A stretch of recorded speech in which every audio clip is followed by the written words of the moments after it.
எந்த level of sugar இருக்கும்போது நம்ம வந்து கண்டிப்பா டாக்டர் பார்க்கணும், ட்ரீட்மெண்ட் எடுக்கணும் அப்படிங்கிற மாதிரி நிறைய டவுட்ஸ் கேட்டாங்க. ஸோ அப்படி பார்த்தீங்கன்னா என்னோட பிளட் சுகர் செக் பண்ணி plus HbA1c 3 month average blood sugar பார்த்துட்டு அந்த HbA1c லெவல் பொறுத்து நீங்க வந்து ப்ரீ டயபெட்டிக்கா இருக்கீங்களா இல்லைன்னா டயபெட்டிக் பேஷண்டா அப்படிங்கறத நம்ம டயக்னோஸ் பண்ணுவோம். எந்த ஸ்டேஜ்ல இருந்தாலும் நீங்க டாக்டர் கன்சல்ட் பண்ணிட்டு ஒரு ப்ரீ டயபெட்டிக் ஸ்டேஜ்ல இருந்தீங்கன்னா உங்களுக்கு தேவையான லைஃப் ஸ்டைல் சேஞ்சஸ், என்ன டயட் ஃபாலோ பண்ணணும், எப்படி எக்ஸசைஸ் பண்ணணும், எப்படி இந்த ப்ரீ டயபெட்டிக்க வந்து நம்ம நார்மலுக்கு மாற்ற முடியும், அதாவது ரிவர்ஸ் பண்ண முடியும் அப்படிங்கறத டாக்டர்ஸ் வந்து உங்களுக்கு சொல்லுவாங்க.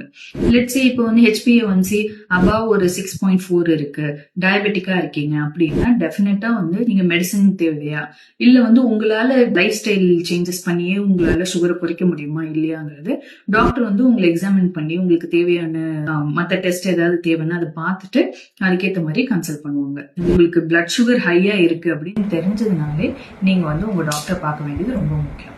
B fit, B healthy. Thank you.